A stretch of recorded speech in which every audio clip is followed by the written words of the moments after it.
Uh, yeah. Salut les sportifs, j'espère que vous êtes en forme. On se retrouve aujourd'hui pour un nouvel épisode de podcast Devenir triathlète X Open Tri. Et aujourd'hui, c'est un format un peu spécial qu'on inaugure, le format conseil d'experts. Le principe est simple, tous les mois, on reçoit un spécialiste d'un sujet lié au triathlon et il vient vous livrer ses meilleurs conseils. Pour inaugurer cette rubrique, on a le plaisir de recevoir aujourd'hui Sébastien Diffenbronn pour nous parler de la micronutrition du sportif, autrement dit, comment soigner son alimentation au quotidien pour être plus performant à l'entraînement et en course. Comment on construit son petit déjeuner, quels aliments on privilégie au cours de la journée, lesquels on évite. Sébastien est venu là pour nous livrer ses meilleurs conseils et pour casser les mythes autour de la nutrition. On espère que ça va vous plaire. Côté actualité, le podcast de la semaine dernière où on débriefait du Norseman avec les athlètes français y ayant participé vous a bien plu. On a eu pas mal de retours positifs et on a eu beaucoup d'écoutes sur cet épisode. On envisage donc de reproduire ce genre de format où on réunit des athlètes qui ont participé à une course mythique. Dites-nous si ça vous plaît en commentaire, sous l'épisode sur Spotify ou directement en message sur Instagram. Et on continue bien sûr à récolter vos notes sur les différentes applis de podcast. On est passé à un peu plus de 200 notes sur les différentes applis. Merci beaucoup. Mais je suis sûr qu'on peut faire mieux. Vous êtes plusieurs milliers à nous écouter chaque mois. Alors l'objectif, c'est d'atteindre les 400 notes avant la fin d'année. On compte sur vous. Enfin, la ressource de la semaine, c'est notre guide des 50 conseils pour bien débuter le triathlon que vous trouverez en accès libre sur notre site devenirtriathlète.com ou directement dans la description de cet épisode. Voilà pour les nouveautés, je vous souhaite une bonne écoute, c'est parti pour l'épisode du jour. Salut les sportifs, c'est Armano et je suis très heureux de vous recevoir pour un nouvel épisode du podcast Devenir triathlète X Open Tri. En parlant d'Open Tri, eh bien comme d'habitude, je fais cette intro quand Charlie est à mes côtés. Salut Charlie. Salut Armano.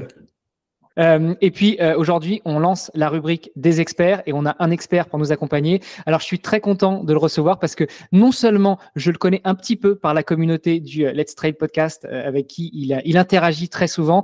Le Let's Trail Podcast, pour ceux qui ne connaissent pas, c'est le superbe podcast de Nicolas Guilleneuf qui parle du trail et de l'ultra trail et de plein de choses super passionnantes.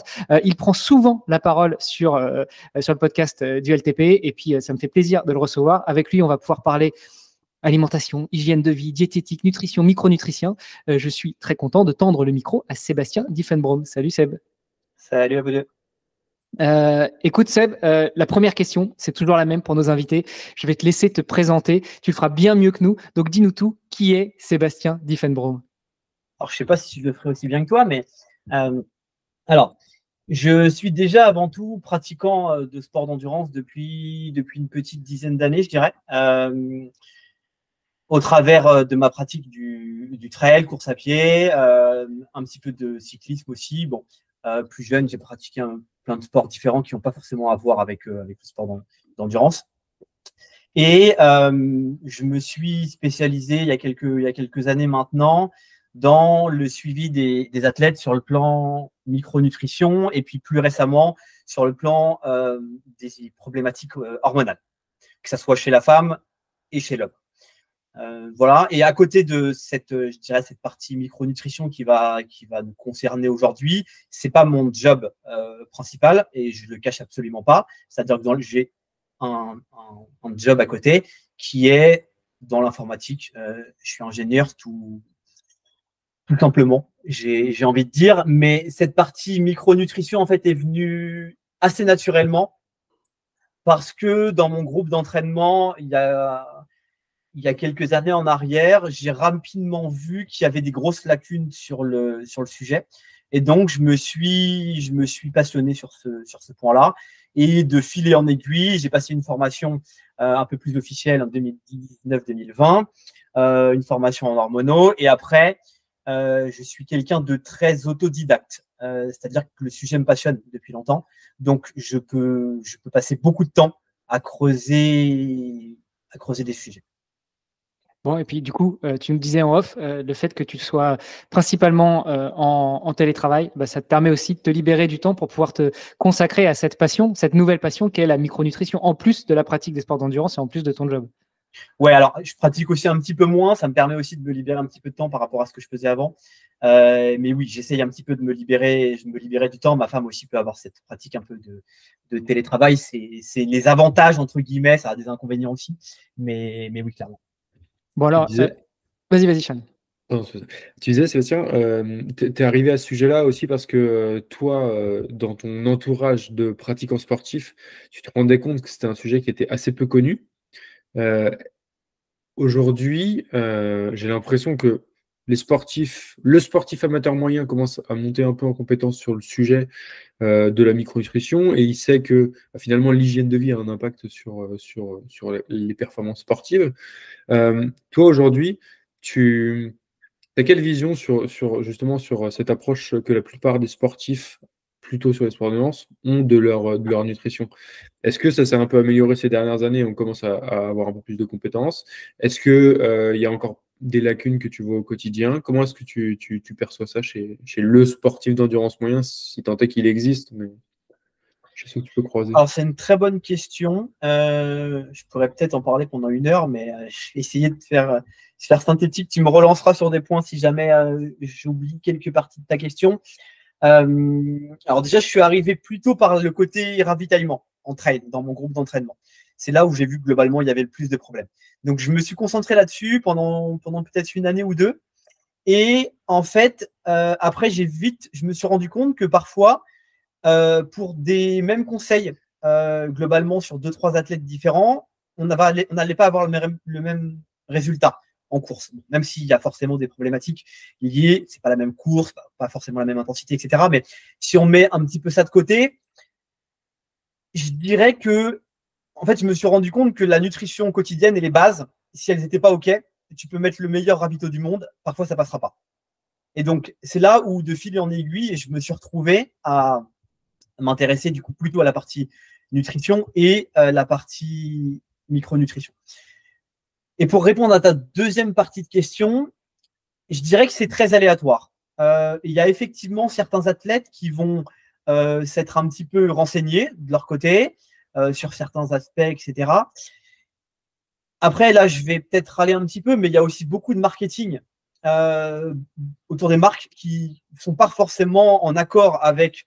Ça va être OK pour un certain type de population, mais pas OK pour d'autres types de populations. Et il y a aussi des athlètes, mais là, c'est sous couvert de leur marque, pareil, ça reste du marketing, qui vont donner beaucoup d'infos par rapport à ce qu'ils font. Et parfois, pour avoir la version off derrière, quand je suis certains athlètes, c'est même pas la réalité du terrain. Donc là aussi, il y a un point. Et après, il y a une problématique d'arriver à décorréler ce qu'on croit savoir, parce qu'on a tous des biais, il faut essayer de se les enlever, d'en avoir le moins possible, je dirais, ou du moins savoir un peu où ils sont, même si ce n'est pas forcément évident par définition. Mais du coup, c'est plus compliqué d'avoir un regard sur soi-même et sur ce qu'on fait que quelqu'un qui a un œil extérieur. Donc, globalement, je vois quand même des belles améliorations, mais il y a encore beaucoup de travail sur le sujet. Même des personnes qui me disent, ça m'arrive régulièrement, des athlètes qui me contactent, qui me disent, non, mais c'est déjà, je connais un peu le sujet, etc. Mais en creusant, en fait, il y a toujours des problèmes. On est rentré direct dans le sujet avec des termes. Ce que je te propose, c'est peut-être de commencer par une définition, enfin des définitions. Moi, je vais te proposer un ordre. Tu le détailles comme tu veux. Déjà, hygiène de vie, alimentation, diététique, nutrition, micronutrition. Comment tu définirais plus ou moins chacun de ces termes? Quelle différence il peut y avoir entre l'un et l'autre? Et quel intérêt il peut y avoir à s'intéresser à l'un, à l'autre ou à tout? Parce que finalement, c'est un ensemble. Ouais, clairement, c'est un ensemble. Je ne sais pas si je vais aller jusqu'à donner une définition pour chaque terme, mais globalement, l'hygiène de vie, ça va être tout ce qu'on va faire au quotidien, que ça soit dans sa gestion du stress, du sommeil, son activité physique, et du coup aussi son alimentation. Je dirais que c'est le package un peu global de notre mode de vie, vraiment. Ensuite, sur l'alimentation, on pourrait effectivement avoir 2 aspects, nutrition, diététique. La nutrition aurait peut-être une vocation un peu plus à regarder ce qui est sur le plan scientifique et la diététique à l'appliquer. Bon, après, une fois qu'on a dit ça, globalement, en fait, c'est un petit peu la même chose les deux. Il ne faut pas non plus aller peut-être chercher des complications là où il n'y en a pas. Donc, si je devais simplifier, en gros, c'est ce qu'on met dans l'assiette. Et ensuite, la micronutrition, je dirais que c'est le step d'après où on va être un petit peu plus précis dans ce qu'on fait au niveau micronutritionnel. Souvent, la diététique, elle va s'arrêter aux macronutriments. Donc, les macronutriments, c'est protéines, glucides, lipides. Mais la micronutrition va aller plus loin dans les vitamines, les minéraux, les nutriments, donc les micronutriments qu'on retrouve dans cette alimentation. Comment, parce qu'on l'a compris, c'est un tout, c'est ce qu'on appelle l'hygiène de vie au final, et un peu plus spécifiquement l'alimentation. Comment est-ce que on peut allier tout ça? Comment est-ce qu'on peut s'intéresser à tout ça? Comment est-ce qu'on peut faire attention à un point plutôt qu'à un autre ou à tout en même temps? Parce que si on commence à rentrer justement dans le sujet de la micronutrition, on va regarder plus en détail les vitamines, on va regarder plus en détail les nutriments, on va regarder plus en détail telle ou telle assimilation ou déjà peut-être telle ou telle prise d'acides aminés. Comment est-ce qu'on peut ne pas négliger un aspect plutôt qu'un autre? Je pense qu'effectivement, il faut prendre tous les points. C'est un ensemble. Il faut regarder tous les points. On appelle ça une anamnèse quand je fais une consultation. Alors, quand je ne connais pas l'athlète et que je commence à découvrir l'athlète, je vais poser des questions sur son mode de vie d'une manière générale, sur son travail, sur son activité physique, sur sa façon de ce qu'elle mange, comment elle dort, etc., etc. Tout ça, ça a bien évidemment un intérêt parce que tu ne vas pas forcément avoir les mêmes conseils déjà entre un sportif et un non-sportif, entre une personne qui travaille 70 heures semaine avec un gros stress et une personne qui, à l'inverse, a un mode de vie très cool et peut-être bosse 10 heures par semaine. J'exagère, je prends vraiment des opposés. Hein. Mais forcément, il va falloir avoir une vision de toute cette partie-là pour conseiller au mieux la personne. Sinon, ça n'a pas vraiment. Sinon, tu te retrouves en fait dans des généralités et tout ce que je déteste. Et d'ailleurs, pareil, petit coup de gueule, tout ce que je déteste des réseaux sociaux. C'est-à-dire que des conseils nutritionnels ou autres, hein, sur le mode de vie, par exemple, qui vont parfois être très généralistes et qui ne vont pas s'appliquer à un sportif ou pas s'appliquer à telle ou telle problématique sur le plan hormonal, par exemple. Je vois régulièrement des conseils génériques passer, mais pas forcément. En fait, ça va dépendre de la personne. C'est un petit peu, si je fais un parallèle avec l'entraînement, c'est un peu comme si, oui, il y a des grandes lignes directrices, forcément, mais est-ce que tout le monde doit aller s'entraîner comme Blumenfeld? Bon, je pose la question là, mais sans doute pas. Déjà, est-ce que tout le monde devrait ou est-ce que tout le monde pourrait? Parce que je pense que tout le monde ne peut pas l'assimiler non plus. Moi, j'ai l'impression que sur les sujets de nutrition au sens large, quand on en discute avec des athlètes qui sont peu éclairés sur ce sujet-là, les questions qu'ils nous posent se concentrent directement sur le ravitaillement et sur globalement le sujet de ce qu'ils vont manger en course. Tu en as parlé, finalement, il y a aussi cette partie de nutrition au quotidien. Toi, quand tu abordes un nouvel athlète, est-ce qu'il y a une des deux thématiques, une des deux sphères qui est plus importante que l'autre à soigner en priorité? Est-ce que je soigne en priorité mon assiette au quotidien et m'assurer de bien manger au quotidien, ou est-ce que je commence par soigner ma prise nutritionnelle en course?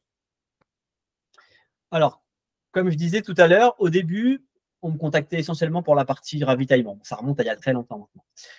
Et j'ai rapidement vu qu'en faisant que ça, il y avait des problématiques derrière.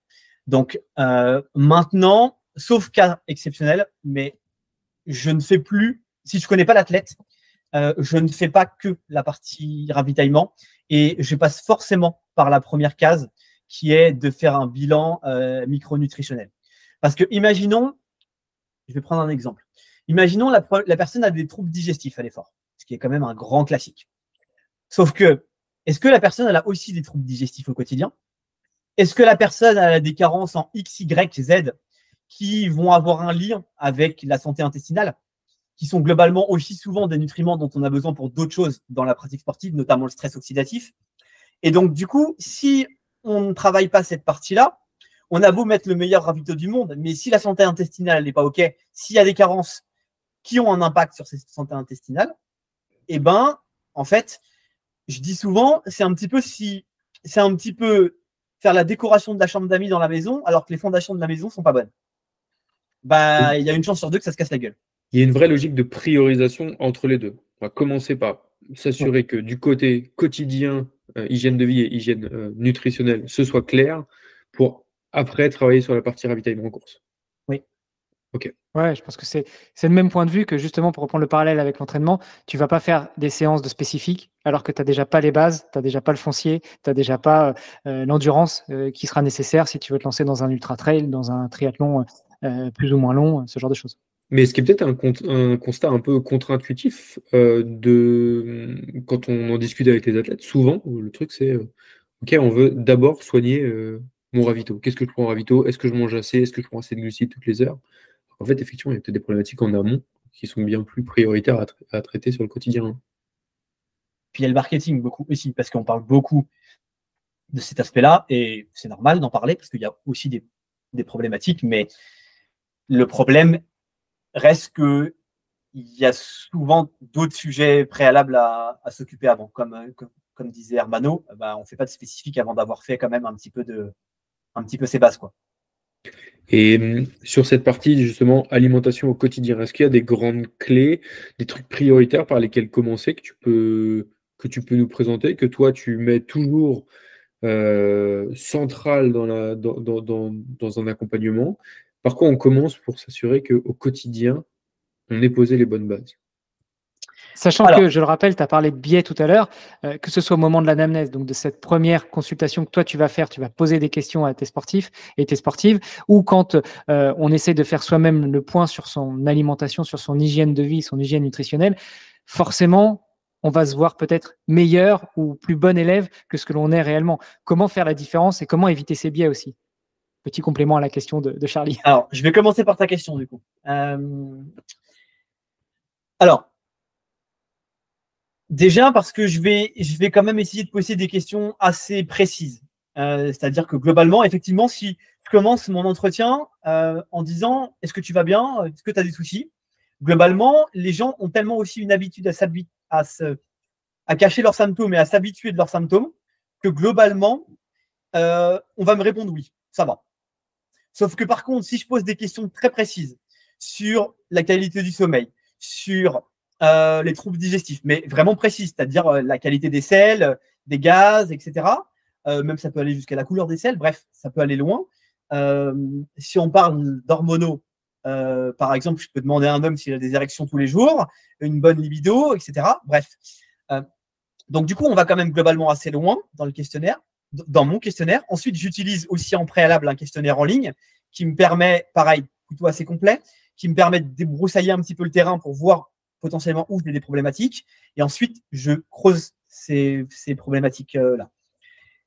Et ensuite, il y a aussi la prise de sang, qui est quand même un très bon indicateur. C'est-à-dire que, en fait, c'est l'association de tout ça. J'ai plein de petits paramètres en gros à mélanger dans ma tête et ça me permet de voir si c'est OK ou pas. Parce que globalement, s'il y a des problématiques à la prise de sang, la personne, elle peut effectivement avoir des biais, mais au bout d'un moment, on a quand même des petites choses pour l'emmener sur ce terrain de discussion, quoi. Après, on peut avoir des décorrélations, par contre, entre la personne et elle me dit la vérité, il n'y a aucun problème, et la prise de sang, pas de souci. Après, il faut creuser pourquoi. Et du coup, pour revenir à la question de Charlie, alors, je dirais déjà, il faut s'assurer de ne pas oublier un type de macronutriments.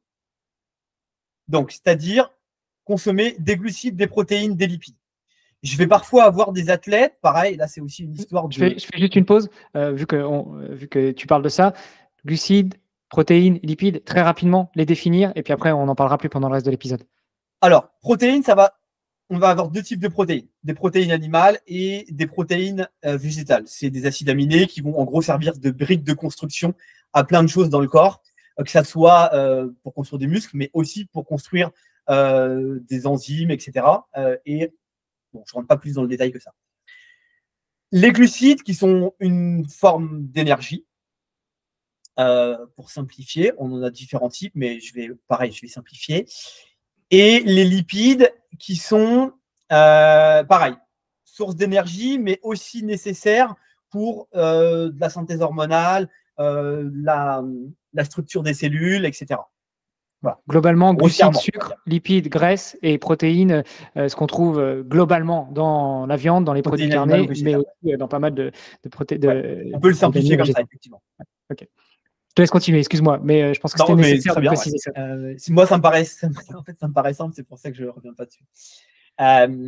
Donc, du coup, pas zapper un type de macro, parce qu'on va parfois avoir, entre guillemets, alors, j'allais utiliser le terme secte, allez, je vais l'utiliser.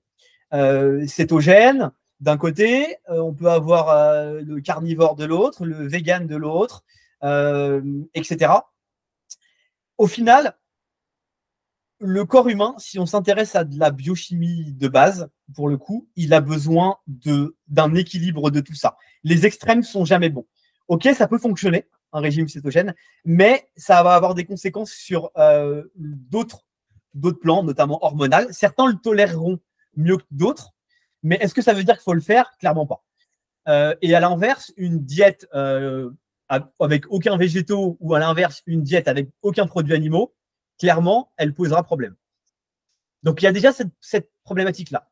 Les 3 macros, et après, avoir un équilibre dans ces macros aussi. Je vois quand même, malheureusement, trop souvent des personnes qui ne consomment pas assez. Des apports caloriques qui sont quand même globalement trop bas et des apports protéiques qui sont trop bas. Alors, c'est pareil, c'est un petit peu compliqué de répondre à ta question. Je vais parfois avoir des gens qui vont enlever beaucoup de lipides et qui vont quand même avoir une diète très high carb. J'en ai d'autres qui vont à l'inverse être plutôt très low carb, pas assez de glucides. Bon.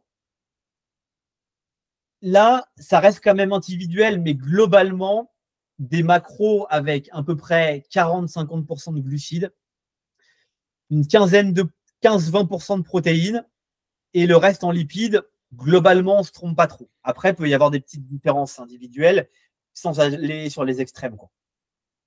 Ok. Donc, première étape, s'assurer que l'apport est suffisant dans les 3 macronutriments. L'étape d'après, une fois que ça c'est validé, comment est-ce qu'on peut aller un peu plus loin et qu'est-ce que toi tu vas aller étudier pour aller un peu plus loin? Alors là, c'est pareil. En fonction de la personne, en fonction des problématiques qu'elle a, pourquoi elle me contacte, et il va falloir aller creuser certains points. Parfois, il n'y a pas assez de protéines, parfois pas assez de lipides, parfois pas assez de glucides, etc. Et il faut quand même rééquilibrer un petit peu tout ça. C'est très rare que je n'ai pas besoin de rééquilibrer, voire jamais.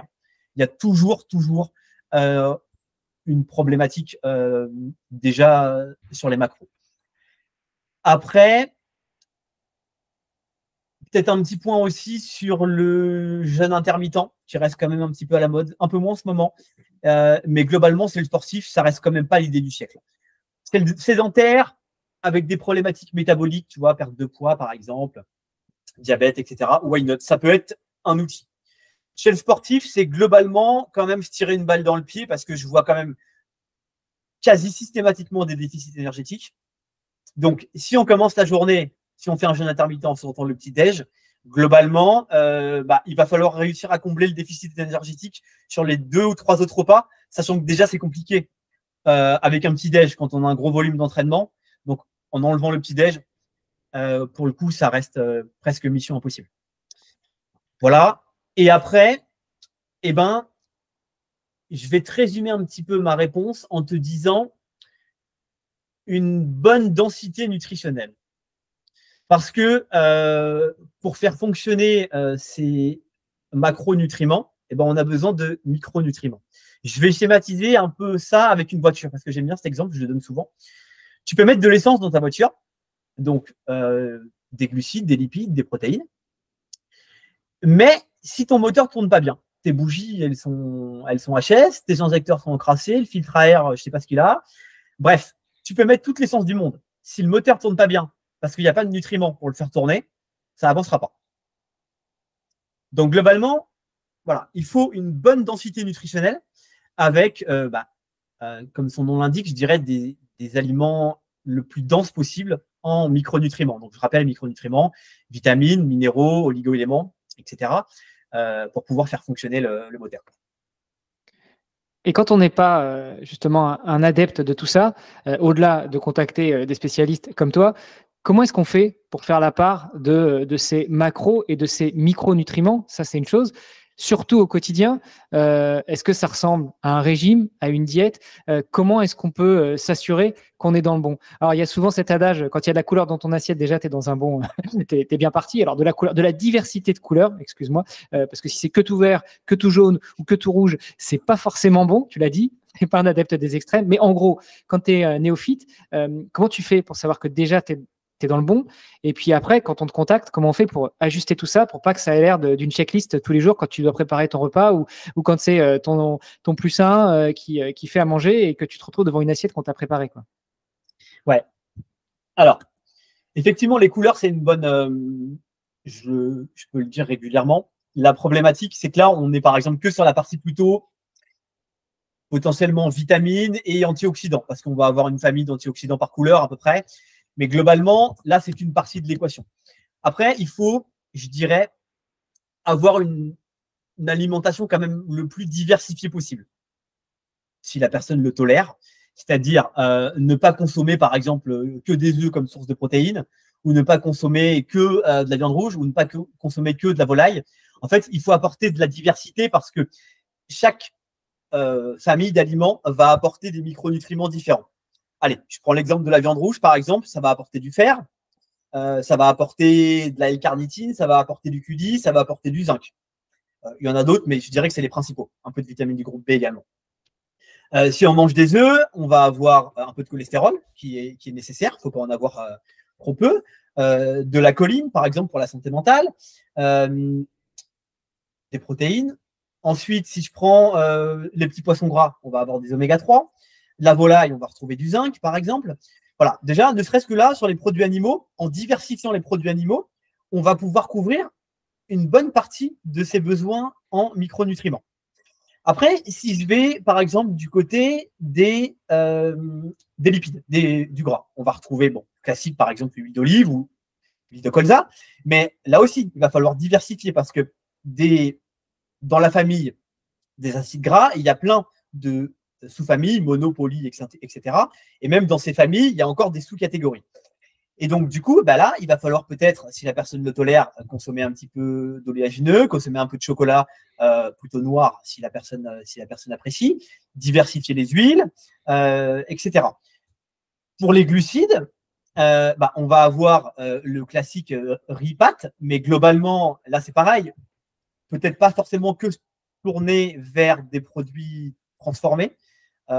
Donc, par exemple, des pâtes blanches qui vont être globalement assez pauvres en nutriments, mais essayer quand même plutôt d'aller vers du semi-complet, voire du complet. Mais si la personne le tolère sur le plan digestif, ça c'est important, parce que je vois quand même, petit aparté, très souvent des personnes qui s'acharnent à consommer des choses qu'elles ne digèrent pas, parce que c'est soi-disant bon pour la santé. Ok, c'est peut-être bon, mais là, pour le moment, sur le moment, tu te fais plus de mal que de bien. Donc, d'abord, on règle ces problèmes digestifs et ensuite, on verra. Donc, je reviens à mes glucides. Globalement, dans ces produits plus complets, on va retrouver des choses comme du cuivre, du manganèse, d'autres micronutriments. Donc, en fait, il faut quand même essayer d'avoir le plus de diversité possible dans chaque catégorie de macros. Cette diversité, on va la retrouver dans l'assiette tous les jours. On va la retrouver, je sais pas, tu la calcules sur une fréquence hebdomadaire, mensuelle. Enfin, tu vois, par exemple, on a compris, si on reprend l'exemple des protéines et en l'occurrence de la viande, dans la viande rouge, on va avoir plus de fer. Dans la volaille, on va avoir autre chose. Est-ce qu'on se fait un repas avec une tranche de viande rouge et une tranche de poulet, ou est-ce que on fait le matin de la viande rouge et le soir du poulet? Est-ce qu'on regarde ça à la semaine, au mois? Enfin, comment est-ce que tu évalues tout ça? Plutôt à la semaine. Plutôt à la semaine. Okay. Ouais, plutôt à la semaine, effectivement. Après, ça peut être sur 10-15 jours. Hein. Et là, c'est un ordre de grandeur pour le coup. Mais effectivement, on ne va pas forcément avoir besoin de consommer 2 ou 3 fois de la viande dans la journée pour couvrir ses besoins. Globalement, une fois dans la journée, avec d'autres protéines animales, par exemple le matin avec des œufs et ou un produit laitier. Globalement, on peut couvrir ses besoins comme ça. Et le soir, peut-être se tourner vers un plat plus végétarien avec des légumineuses par exemple. Mais si la personne ne tolère pas les légumineuses, bah, peut-être un petit peu de poisson. Voilà. Mais globalement, oui, plutôt sur la semaine. Et après, il ne faut pas imaginer non plus que ça a besoin d'être ultra cadré. C'est pas je dirais, un régime. J'aime pas le terme régime de toute façon, mais c'est clairement pas ce point-là. Souvent, après le premier rendez-vous, j'envoie mon bilan avec mes petites précaux, etc. Et quand je fais un deuxième point avec la personne me dit, bah, en fait, c'est pas un régime ton truc, c'est pas compliqué. Bah, en fait, non, il n'y a rien de compliqué. C'est un peu comme un plan d'entraînement. En fait, le coach te donne une ligne directrice avec un type de séance à appliquer. Bah, si parfois tu es un peu fatigué et que la séance elle rentre pas, elle rentre pas. Tu vas pas non plus te forcer à la rentrer pour finir blessé, par exemple.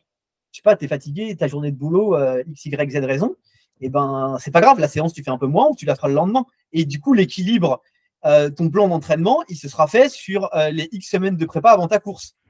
Et il faut que dans ces X semaines de prépa, effectivement, si tu loupes toutes tes séances, ça va être compliqué. Mais globalement, si 80-90% t'as fait le taf, bah, c'est pareil en nutrition.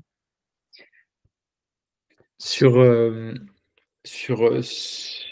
nous as parlé de la nutrition comme le socle de tout ça. Tu parlais aussi d'hygiène de vie tout à l'heure. Quelles autres bonnes pratiques tu places dans la case hygiène de vie? Tu nous as parlé de sommeil, tu nous as parlé de gestion du stress. Est-ce que tu peux nous donner un petit aperçu de ça et de comment ça s'orchestre autour de la nutrition ou avec la nutrition pour créer une hygiène de vie, comme tu le dis, qui soit optimale pour un athlète? Bah, clairement, alors même si ça reste pas mon domaine normalement, parce que tu vois, la gestion du sommeil, par exemple, c'est pas mon job. Il y a des gens qui le font très bien, mais globalement. En revanche, si tu digères pas quelque chose et que tu passes une mauvaise nuit, quelque part, c'est ton job quand même. Ouais, là, clairement, ça peut être mon job. Mais si on le prend plutôt de l'aspect, la personne, est-ce qu'elle dort bien, bah, pour avoir bien récupéré et passer une bonne journée suivante, là, pour le coup, voilà, c'est un peu moins mon job. Mais effectivement, il y a des précols le soir à respecter, essayer de dîner pas trop tard, 2 heures, 2h30, voire 3 heures avant de se coucher, pour que la digestion soit quand même bien entamée et que ça ne perturbe pas trop le sommeil.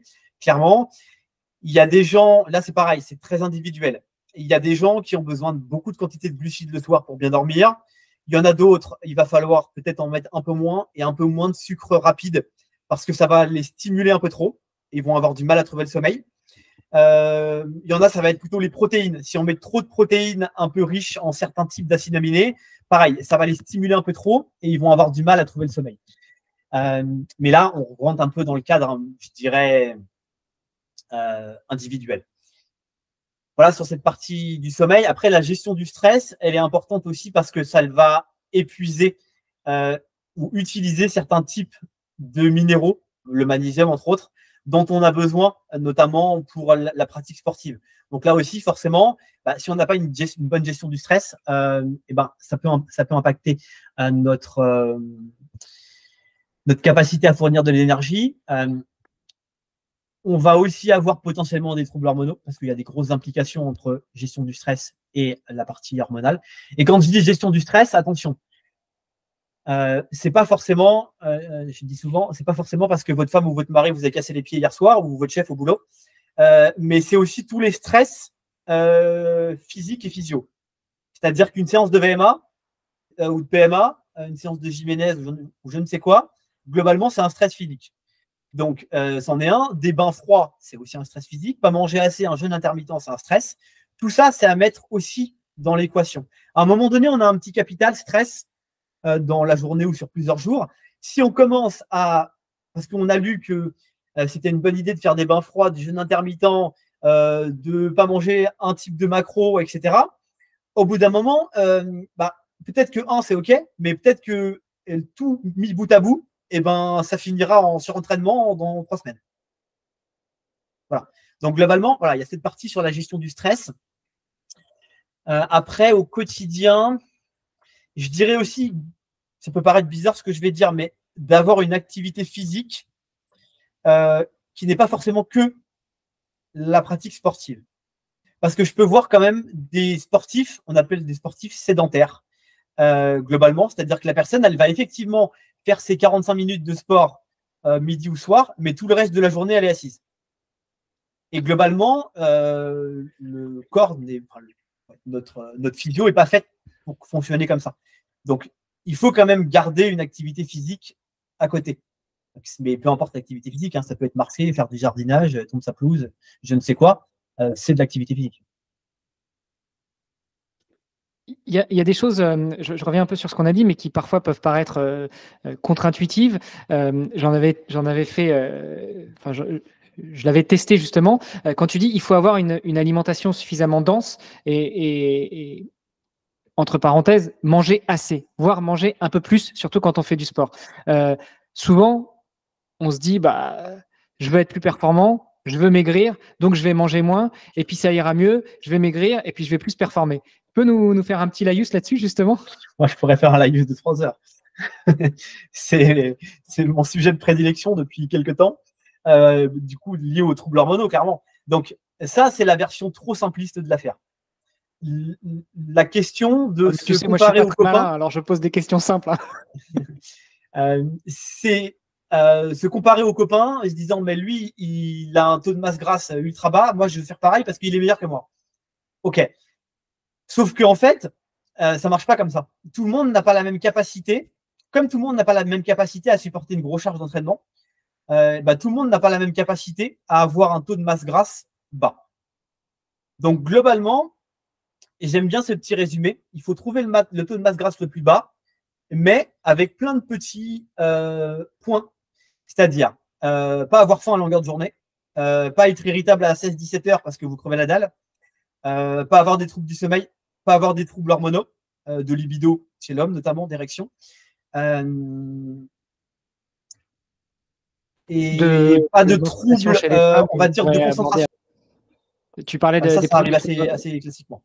Sur l'hormonaux, tu parlais des troubles d'érection chez l'homme. On pourrait aussi parler des troubles menstruels chez la femme. Et là, on aborderait le sujet du RED-S, que ce soit chez l'homme ou chez la femme. Enfin bref, excuse-moi, je t'ai coupé, mais c'était pour mettre aussi un peu de contexte. Oui, mais clairement, c'est exactement ça. Donc oui, ça peut marcher quelque temps, mais en général, ça finit toujours dans le mur. Mais après, il y a la politique de l'autruche. Malheureusement, j'utilise souvent ce terme-là. C'est-à-dire qu'il y a des athlètes qui vont s'entêter dans ce déficit énergétique chronique et tomber dans des problématiques hormonales assez problématiques. Ostéopénie, ostéoporose, des aménorrhées qui durent pendant des années et des années.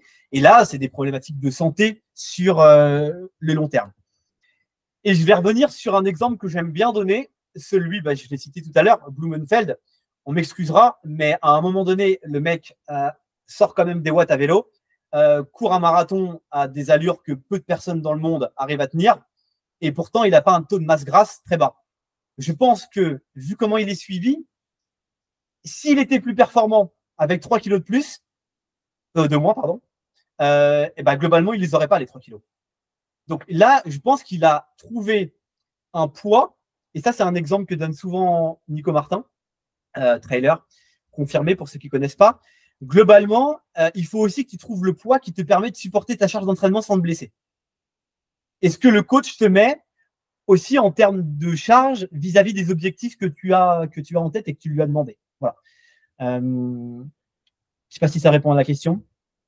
Si, ça répond.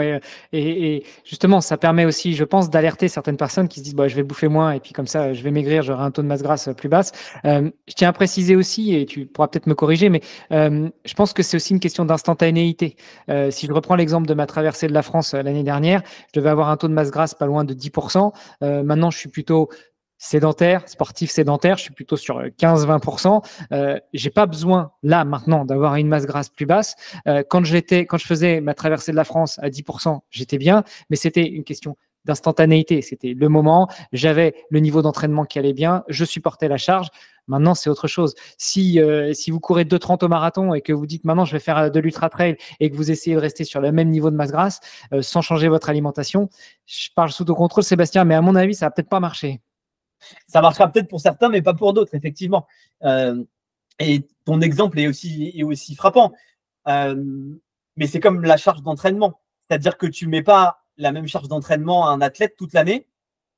Tu la monitores, cette charge d'entraînement. C'est-à-dire qu'il y a des moments où il va avoir une charge d'entraînement un peu plus faible et où il va travailler d'autres choses.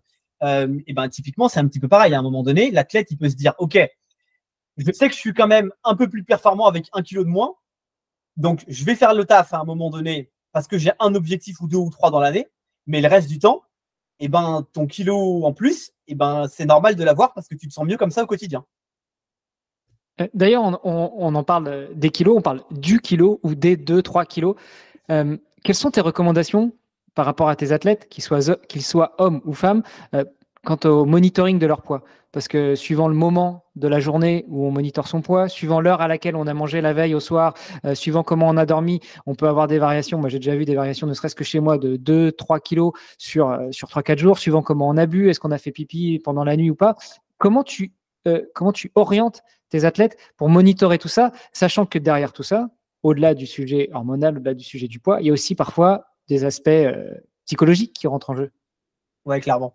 Alors, si on doit se peser, déjà, c'est à jeun, le matin, après avoir fait pipi, et en petite tenue, pour le coup, pas habillé, etc. Ça n'a pas de sens. Ensuite, effectivement, il y a cet aspect psy. Il y a des personnes qui sont capables de se peser tous les jours, globalement, ou plusieurs fois par semaine, et que le poids varie, ils s'en fichent, globalement. Parce qu'ils savent que, en fonction des variations de rétention d'eau, globalement, et de ce qu'on a mangé et qui est dans le tube digestif et qui ressortira peut-être quelques heures après, globalement, il peut y avoir des variations de quelques centaines de grammes. Et c'est OK. Parce que le lendemain, tu te pèses et globalement, ça a redescendu de 300, ça avait repris 300, bref. Et c'est plutôt la tendance sur plusieurs jours ou semaines qui va les intéresser. Et par contre, il y en a d'autres, tu les fais monter sur la balance et ils ont vu 500 grammes de plus, c'est panique à bord, ils vont plus manger pendant 3 jours. Donc en fait, c'est là où il faut, pareil, voir en fonction de l'individu. Je peux dire à des personnes de se peser plusieurs fois par semaine si ça ne les gêne pas et que si ça les intéresse de suivre comment leur poids évolue. Et par contre, à l'inverse, si la personne me dit ça me stresse, bah, tu ne montes pas sur la balance, moi j'ai pas de problème. Et comment tu monitores encore une problématique particulière avec ça. Et après, je dirais, il y a aussi, en fonction de la charge d'entraînement. Globalement, à partir d'un certain volume d'entraînement, c'est plus compliqué de manger assez que de manger trop et de prendre du poids.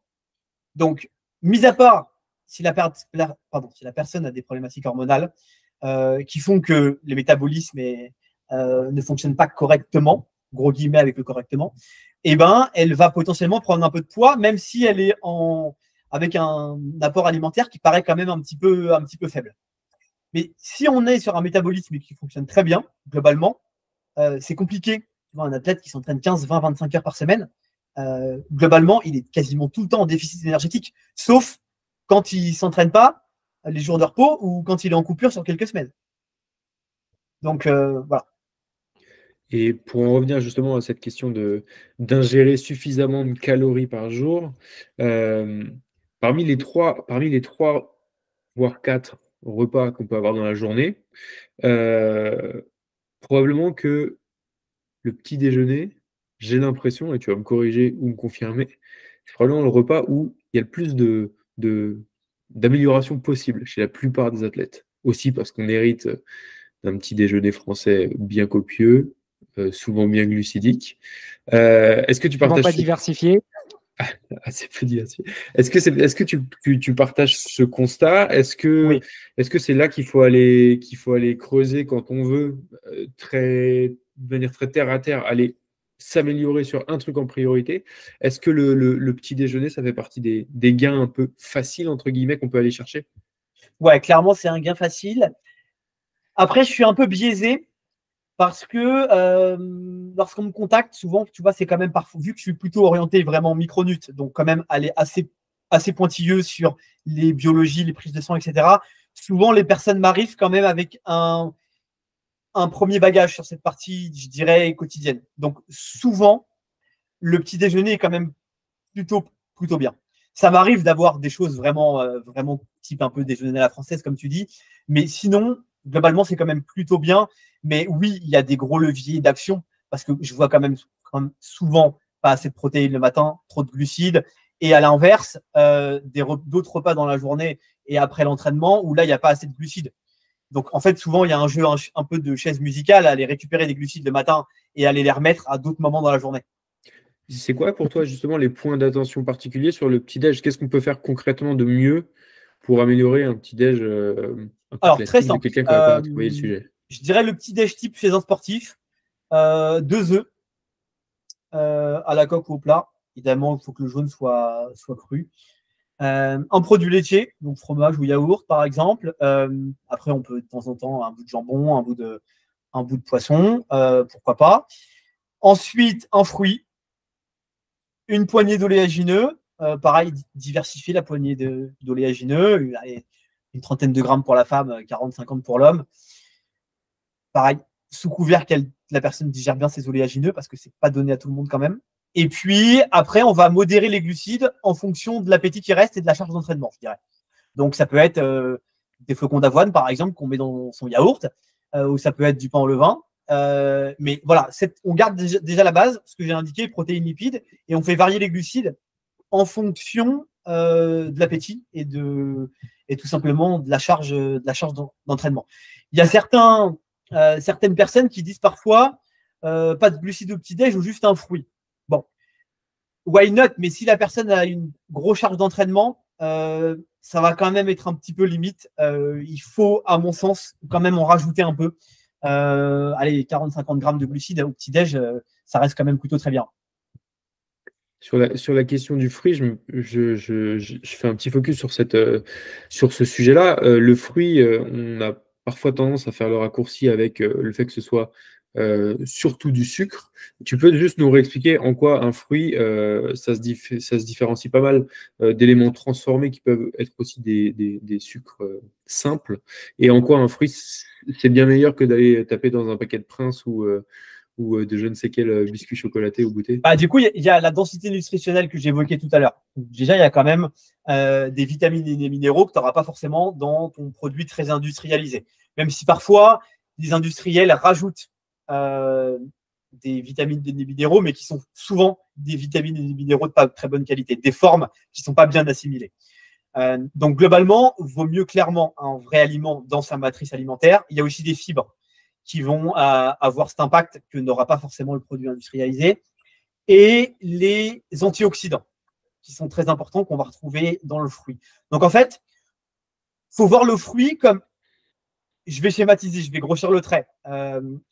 On a le poison, c'est pas vraiment un poison, mais on a le sucre, et on a l'antidote qui va avec. Les vitamines, les minéraux, les fibres et les antioxydants. Et en fait, les deux ensemble, le mélange est très bien. C'est une très bonne synergie. Donc, c'est pas un poison. J'ai utilisé ce terme pour. Voilà. Il ne faudra pas sortir cette phrase de son contexte. Parce que globalement, le sucre, dans une alimentation et dans des produits bruts, il n'y a aucun problème. Et donc ça, c'est ce qu'on trouve dans le fruit. Le fruit, c'est à la fois le côté moins bon du sucre et le côté antidote avec oui, tout. Mais il n'est pas moins bon. Là, c'était pour oui, bien sûr. Comme je dis, grossir le trait. Mais bien évidemment, quand on en a besoin des glucides, je disais tout à l'heure qu'on avait besoin de toutes les macros. Et le sucre simple, il n'y a pas de problème avec tant qu'on n'a pas une consommation excessive pour le coup. Et je ne vais pas dire de manger 70 fruits par jour. Comme je ne vais pas dire à quelqu'un de manger 5 kilos de viande par jour. Voilà, à un moment donné, c'est toujours une question, on en a discuté tout à l'heure, ces macros, de les avoir dans une certaine logique. On a parlé aussi pas mal d'équilibre. Et dans l'équilibre, pour moi, il y a aussi la stabilité. Je dis toujours dans les différents podcasts qu'on a pu déjà produire qu'on ne change pas quelque chose avant un objectif, avant une compétition. Quand on a trouvé son équilibre, on le garde. Et ça vaut aussi pour la nutrition. C'est-à-dire que ce soit le petit-déj, des fois, c'est pas toujours facile quand on part en déplacement, faire une compétition qui est pas à côté de chez soi, on sait pas ce qu'on va manger, on est à l'hôtel, on est chez des copains, on est dans un Airbnb. C'est peut-être la plus facile parce que tu peux cuisiner toi-même, mais si tu es à l'hôtel, tu dépends vraiment de ce qu'il y a dans le buffet. Comment est-ce qu'on s'assure justement qu'on va pas tout mélanger? Parce que si tu as l'habitude de prendre 2 œufs, une tartine de pain beurre avec de la confiture depuis 2 ans, que tout passe bien dans l'entraînement et puis que le jour de la compétition, tu arrives, on te dit t'as juste des flocons d'avoine, qu'est-ce qui se passe? Ouais, très bonne question. Très bonne question. Je vais peut-être être un peu dur dans ce que je vais dire, mais globalement, c'est une erreur très classique. C'est-à-dire que la personne, effectivement, elle gère son petit-déj très bien, ça se passe très bien à l'entraînement depuis des mois, et elle se retrouve dans un contexte où c'est pas son petit déj habituel. Et derrière, trouble digestif ou X ou voilà, Y problématique, et la course derrière est pas bonne. C'est là où je vais être un peu dur, mais je pense qu'il faut aussi arriver à se mettre dans de bonnes conditions pour cette avant-course, justement. Si on a fait l'effort de faire un plan d'entraînement sur X semaines, etc., il ne faut pas tout gâcher avec ce dernier repas ou cette pasta party qui n'a pas de sens la veille, globalement. Et donc, il faut essayer quand même de garder quelque chose de logique et qu'on a déjà testé.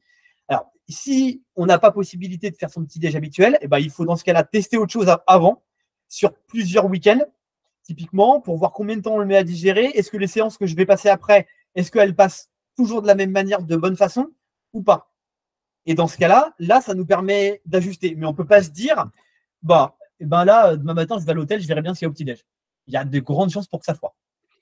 C'est aussi souvent un conseil qu'on donne, notamment sur la partie ravito. On en parlait rapidement tout à l'heure. Mais si ça fait X semaines, X mois qu'on se prépare, qu'on a une habitude avec tel ou tel produit naturel ou industrialisé, tel ou tel gel ou tel ou tel morceau de pain, beurre, tranche de jambon, parce que c'était c'est un peu l'image qu'on a en brun et qu'en haut de l'isoire, on va se taper un jambon beurre. Bref, finalement, à l'entraînement, à la compétition, il faut qu'on reste sur ces ravitaux. On ne va pas aller taper sur la table de ravito si ce n'est pas la même marque ou le même type de produit ou le même type d'alimentation dont on a l'habitude depuis X semaines ou X mois.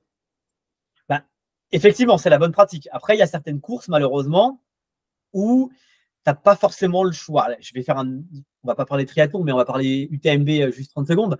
Mais globalement, l'UTMB, par exemple, il y a une partie de nuit très longue où il n'y a pas d'assistance. Là, on va quand même être obligé de prendre des choses sur le ravito. Ou sinon, il faut tout porter sur soi, ce qui est une autre stratégie. Il y a une part des athlètes qui porteront et une autre qui vont me dire non, moi, je préfère prendre au ravito. Mais globalement, là, il faut se renseigner sur les marques qui aura au ravito, les produits. En général, les orgas communiquent quand même dessus, sinon il faut essayer de les contacter. Et il faut tester. C'est-à-dire que si on sait qu'on ne va pas porter et qu'on a besoin de prendre ce qu'il y a au ravito, si c'est la marque X, Y ou Z, on essaye les produits pour voir est-ce qu'on va les tolérer ou pas. Parce que sinon, c'est la roulette russe. Peut-être précision aussi, on essaie les produits, ça ne veut pas dire on essaie une fois, ça ne marche pas et on jette. Non, ça veut dire on essaie une fois, si on peut se le permettre une deuxième, une troisième, et parfois ça passe quand même. Tout est une question d'entraînement. Ce qu'on a à l'intérieur du corps, ça marche comme les muscles. Ce n'est pas parce qu'on veut courir un marathon qu'on va faire 40 bornes, puis on va dire non, à 30, je suis mort et je ne courrai plus jamais le marathon de ma vie. Non, mais c'est sûr. Peut-être, moi, je reviendrai bien sur le sujet des aliments et un peu des mythes à aller faire tomber, ou en tout cas des choses qui ne sont pas forcément en tête du sportif d'endurance qui n'aurait pas beaucoup travaillé le sujet. Est-ce qu'il y a des aliments clés qui sont sous-estimés pour toi et qui sont importants d'intégrer dans son quotidien? J'imagine que tu en as peut-être déjà cité certains tout à l'heure en répondant aux précédentes questions, mais est-ce qu'il y a des trucs incontournables qui sont sous-estimés au quotidien? Si tu veux faire tomber quelques mythes, on peut commencer par la viande rouge et le fer chez la femme, si tu veux. Je ne vais pas me faire d'amis, mais pour le coup, globalement, les apports en fer chez une femme qui a ses cycles menstruels, c'est 16-18 mg par jour. Donc, globalement, la pratique sportive, alors un peu moins en triathlon, même s'il y a quand même une partie course à pied, mais je dirais moins que des sorties longues avec du gros dénivelé où il y a potentiellement un peu d'hémolyse. Mais globalement, pour couvrir ses besoins en fer, une femme a besoin de manger plus de protéines, plus de fer héminique, donc du coup de viande rouge, que l'homme. Malheureusement, il y a eu beaucoup de bashing sur ce sujet-là, sur la viande rouge, parce qu'il y a eu des études où on a mélangé produits transformés, pas produits transformés, etc. Bon, globalement, les dernières études un peu sérieuses sur le sujet, sur cancer, etc., il n'y a plus de sujet, globalement. Sur de la viande de bonne qualité non transformée, il n'y a pas de sujet. Et c'est un gros problème que je vois systématiquement. J'ai partagé une story sur Instagram en début de semaine. Un médecin, enfin un futur médecin, il est interne, est en train de faire une petite étude chez les sportifs sur la carence martiale, donc la carence en fer. Donc il m'a contacté pour que je lui donne toutes les données que j'avais. J'ai anonymisé toutes les données, je lui ai envoyé. Globalement, il y a entre 70 et 80% des femmes qui ont un déficit de fer. De tout ce que j'ai vu passer. L'homme, 20%, à peu près. Donc, globalement, voilà, il y a déjà un premier point, c'est que les femmes ne mangent pas suffisamment de viande rouge. Ensuite, les oméga 3, globalement, alors il y a ceux qui vont avoir la stratégie, qui sont tombés dans le marketing, je dirais, des compléments alimentaires d'oméga 3, alors que c'est très facile de couvrir ses besoins avec l'alimentation. 3 fois, voire allez 4, pour ceux qui aiment bien, mais 3 fois des petits poissons gras, globalement, ça fait le job et ça suffit.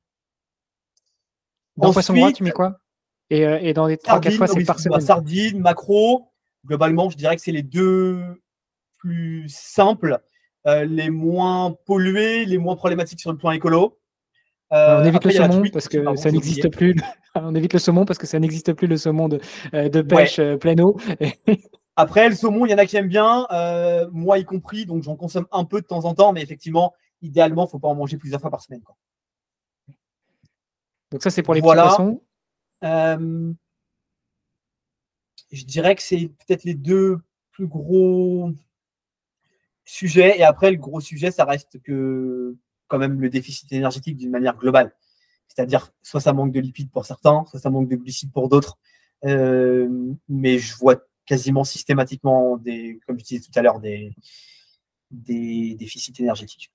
Moi, j'ai 2 questions encore sur des éventuels mythes. Le premier, cette fameuse fenêtre métabolique. En gros, on a combien de temps après l'entraînement pour bouffer tout ce qu'on veut, se faire un McDo?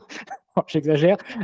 Et puis le deuxième, qui est peut-être pas forcément un mythe, mais quelle est ton approche de l'hydratation, et en particulier de l'eau, ou pas que de l'eau, de l'isotonique, des électrolytes, enfin voilà. C'est sur ces 2 sujets-là, la fenêtre métabolique et l'hydratation. La fenêtre métabolique, il faut voir ça comme un entonnoir, si je veux un peu simplifier. Vous mettez l'entonnoir, par contre, dans le sens horizontal. C'est-à-dire que globalement, on a une fenêtre qui s'ouvre après l'entraînement, où on a une meilleure sensibilité à l'insuline, pour X raisons, qui fait qu'on va être en meilleure capacité à refaire ses stocks de glycogène musculaire. Alors, cette fenêtre, en fait, elle va se refermer au fil du temps comme un entonnoir. Ce n'est pas on-off, c'est-à-dire qu'au bout de 49 minutes à 50 minutes, ce n'est pas fini. Ça, c'est un mythe qu'il faut clairement s'enlever de la tête. Et ça va durer quelques heures.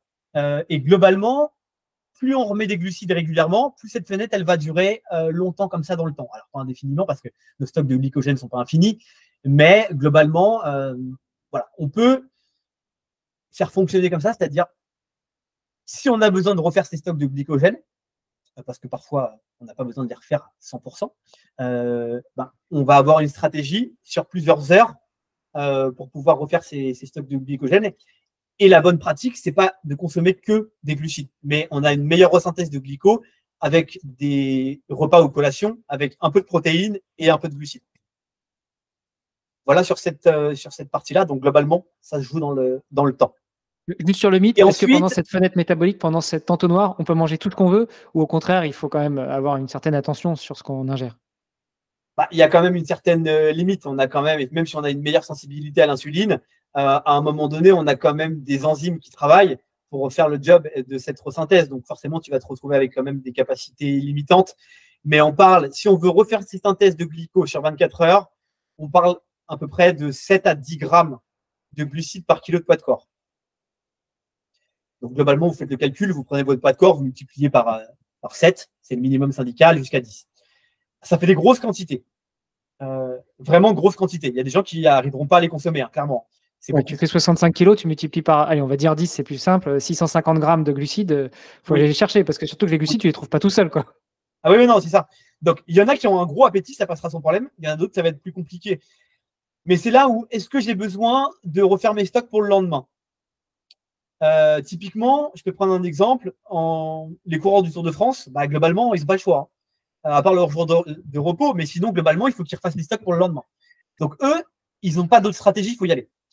Il y a d'autres types de courses, par exemple en biathlon ou autre, où ça court 3-4 fois en plusieurs jours. Là, c'est pareil. Il va falloir y aller. Par contre, quand on est sur des courses one-shot, en triathlon, par exemple, globalement, on peut aussi avoir une stratégie sur 2-3 jours. Ça marche quand même globalement très bien. C'est ce que je fais la majeure partie du temps pour les athlètes que j'ai en suivi. Et ça fonctionne globalement très bien avec des apports un peu plus bas, entre 5 et 10 grammes par kilo de poids de corps, entre 5 et 7, pardon, du coup la tranche d'en dessous. Ça fonctionne très bien. Ok. Et du coup, le deuxième mythe, enfin, ou la deuxième Hydratation. précision sur l'hydratation. Alors, je vais te faire un peu de pub, mais tu as fait tout à l'heure à Nico pour le Let's Trail podcast. J'avais fait un podcast dédié à ce sujet-là sur l'hydratation et les apports en sodium à l'effort. Parce que globalement, là aussi, à mon sens, il y a un gros mythe sur le sujet. Parce qu'on a des boissons du commerce qui sont en règle générale très sous-dosées en termes de sodium. Parce que historiquement, c'est des marques qui existent depuis très longtemps et on n'avait pas à l'époque forcément d'épreuves de longue durée. On avait un marathon, c'était quasiment le max des durées, à part quelques petites épreuves un peu comme ça en catimini, mais on n'avait pas forcément de l'ultra ou même de l'ultra à vélo qui dure maintenant plusieurs jours, etc. Donc globalement, les boissons, elles sont sous-dosées. Parce que c'est des boissons faites, comme je disais là, pour 2, 3, 4 heures, pas plus. Maintenant, on a des boissons plutôt un peu typées longue durée. Alors, certaines marques jouent un peu le jeu et mettent un peu plus de glucides, de sodium, lapsus. Mais globalement, parfois, ça peut manquer. C'est-à-dire que les bonnes précaux sur des efforts longs, c'est à minima 500-600 mg de sodium par heure. Et ça, pareil, il faut un peu aller l'objectiver et l'individualiser. Il y a des athlètes à 500, ça roule et c'est très bien.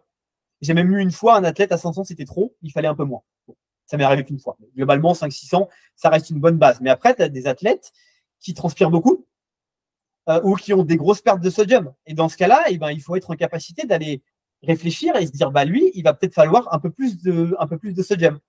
Et il faut aller les mettre pour le coup. Il y a quelques marques là, alors je ne me rappelle plus de la marque, c'est une marque anglaise, si je ne dis pas de bêtises, qui est quand même assez connue en triathlon, qui a différents types de grammage de sodium pour ses gels et ses boissons. Peut-être Charlie voit de quoi je parle, je ne me rappelle plus. Mais globalement, ils ont compris qu'il fallait quand même individualiser cette partie-là. Ils font même parfois des tests en labo. Il y a un labo à Londres, j'ai un athlète qui y était passé.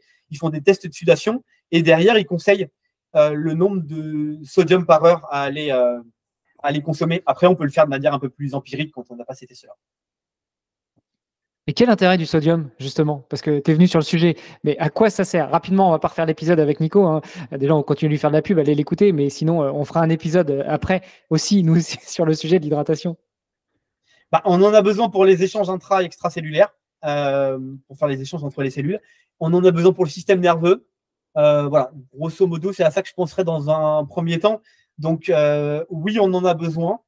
Et après, l'erreur, à mon sens, la plus classique, c'est de ne regarder que le taux de sodium dans le sang. Il y a des études qui nous disent qu'il n'y a pas besoin de consommer trop de sodium à l'effort, ok, mais l'étude, elle s'arrête. Ces études-là ont, à mon sens, un gros biais. C'est le biais de ne regarder que le taux de sodium sanguin. Sauf que le corps a des capacités pour réguler. Le corps, il va tout le temps chercher l'homéostasie au niveau sanguin le plus possible. L'homéostasie et l'équilibre.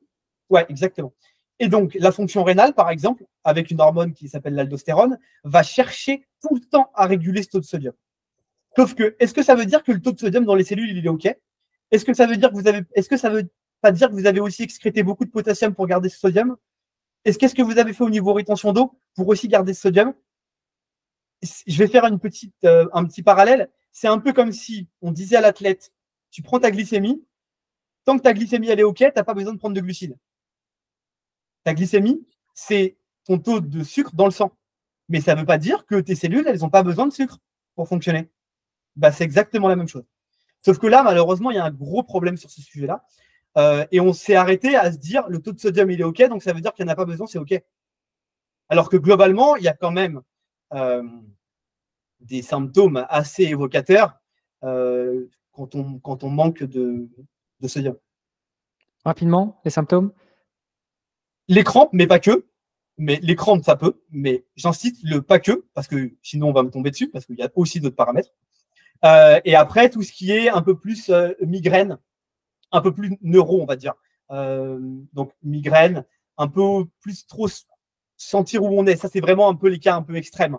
La nausée, un petit peu limite hypotension, des petites choses comme ça. Mais globalement, j'avais un athlète à l'UTMB by Nice qui m'a contacté après l'UTMB by Nice. Il s'est fait arrêter au ravito. Il a fait toute la course à l'eau. Globalement, il faisait chaud. Il se rappelle même plus de ce qu'il a fait entre 2 points de ravito. Blackout total. Il courait quand même, hein, pour le coup. Et il s'est fait arrêter parce qu'il ne savait même plus où il était, le pauvre garçon. Bon, c'est bon à savoir. C'est peut-être plus souvent sur de l'ultra trail qu'on va t'arrêter au ravito que sur un triathlon. Mais bon, si tu es en déficit de sodium, tu ne sais pas où tu es, que tu es sur le vélo à 40 à l'heure, à mon avis, ça fait mal. Sur des triathlons au format, sur du court, tu n'auras jamais de souci à 4. Alors, même s'il fait vraiment très très chaud et que tu fais une connerie à boire de la flotte en grosse quantité, de la flotte sans sodium. Mais globalement, sur des formats courts, il n'y a pas de sujet. C'est plutôt sur du long au-delà de 6-7 heures. Oui, plutôt sur de l'Ironman. On manque de temps. Je t'aurais encore bien posé pas mal de questions sur l'endurance et autres. Charlie, tu voulais compléter peut-être? Non, je pense qu'on a fait le tour des principaux sujets que j'avais en tête, en tout cas de mon côté. Qu'est-ce qu'on t'a pas posé comme question, Sébastien, que tu aurais bien voulu entendre?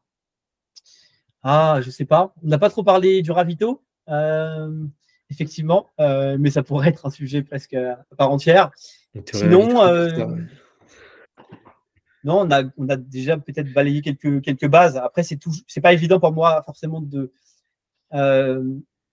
répondre précisément parce qu'en fait, je prône beaucoup l'individu.